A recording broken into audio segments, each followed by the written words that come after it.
In the heart of a bustling African city, where faith and superstition interwove like threads in an intricate tapestry, a man emerged. His name was Prophet Frank, but to the masses, he was known as Papa See-It-All. He spoke with authority, his voice carrying the weight of prophecy, and his gaze piercing through souls as if he could truly see beyond the physical. He promised miracles, healing, and prosperity, and soon, his name spread like wildfire across the country. Word of his divine powers reached even the remotest villages. Families sold their lands to attend his crusades, desperate for a touch of his anointing. Mothers wept with joy as their sick children, seemingly on the verge of death, suddenly danced before the congregation. Men who had been without work for years testified that, after a single prayer from Papa, they received job offers beyond their imagination.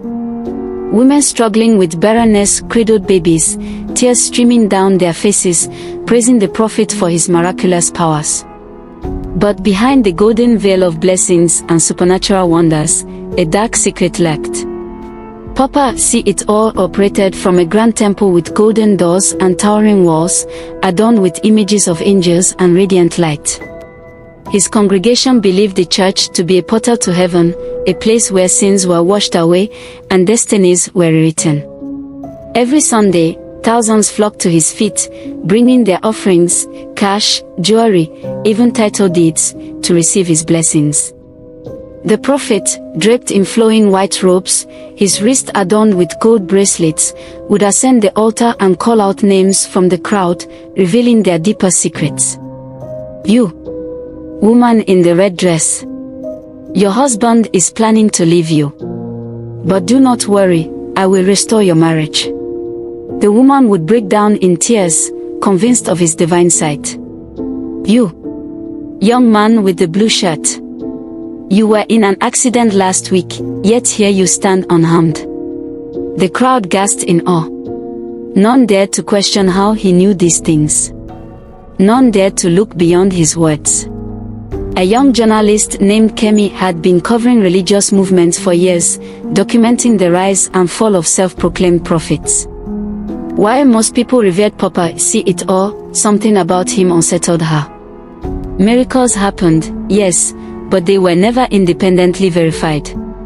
The testimonies were numerous, but the sources were conveniently untraceable. Every attempt to investigate led to dead ends or fear-stricken whispers warning her to leave it alone. Then one day, a former church worker, a frail man named Brother Ted, reached out to her. His voice trembled as he spoke. Sister Kemi, if I tell you what I know, I might not live to see tomorrow. She leaned in.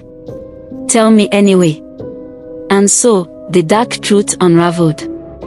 Behind the scenes, Papa See-It-All was no prophet, he was a master manipulator. His so-called miracles were carefully staged. The lame who walked, the blind who saw, the barren who conceived, these were actors, planted to deceive the masses. Some were paid handsomely. Others were threatened into silence. But that was only the surface of his deception. In the dead of night, strange rituals took place within the Golden Church. Sacrifices were made, blood spilled on sacred altars to maintain his power. Those who questioned him disappeared. Those who tried to expose him were never heard from again. The golden doors that promised salvation were nothing more than a gateway to darkness. Kemi's hands shook as she recorded every word from Brother Ted. This was bigger than she had imagined. Determined to reveal the truth, Kemi infiltrated one of the church's secret gatherings. Hidden in the shadows, she watched as a group of select church elders gathered around the blood-stained altar. At the center stood Papa See-It-All, no longer the holy man draped in white, but a figure robed in black, his eyes devoid of warmth. Tonight, he intoned, we renew the covenant. For power, for wealth, for dominion. Kemi barely stifled a gasp as a bound figure was dragged before the altar. Her stomach twisted in horror. She had seen enough. With the evidence she had gathered, recordings, testimonies, and secret documents, Kemi published an exposé that shook the nation. Headlines screamed of the false prophet's deception, the missing persons linked to his church, and the unholy rituals that powered his influence. Chaos erupted. The once blind followers turned against their prophet. Protests filled the streets, demanding justice. Police stormed the Grand Temple, but Papa See-It-All was nowhere to be found. He had vanished, leaving behind only his golden robes and a congregation in ruins. Months passed, and though the church was shut down, whispers of Papa See-It-All still floated in the air. Some claimed he had fled to another country, building a new congregation under a different name. Others believed he had perished, his dark deeds finally catching up with him. But Kemi knew better. In the dead of night, as she sat at her desk, reviewing the remnants of her investigation, an envelope slid under her door. Her breath hitched as she picked it up. No name. No return address. Just 3 words written in crimson ink, you. So. Nothing. Kemi felt her heartbeat hammer against her chest. The warning was clear, but fear had never been her master. She reached for her phone, dialing the only person she could trust, Detective Adebayo, a seasoned investigator who had once exposed the human trafficking ring in the city. Detective, it's Kemi. We need to talk. By the next morning, she was seated across from him in a quiet cafe. She slid the envelope toward him. He frowned as he read the message. This means he's still watching you, Adebayo muttered. We need to move fast.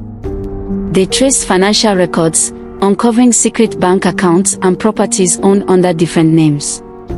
A lead pointed to a private airstrip on the outskirts of the city, possibly his escape route. As night fell, Kemi and Adebayo, accompanied by a squad of officers, arrived at the airstrip. A jet sat on the tarmac, its engines humming softly. Then, through the shadows, they saw him, Papa See-It-All, draped in a new set of golden robes, flanked by bodyguards. You should have left it alone, Kemi. His voice was calm, almost amused. Adebayo stepped forward. Frank Ojoa, you are under arrest for fraud, conspiracy, and human sacrifice. Surrender now.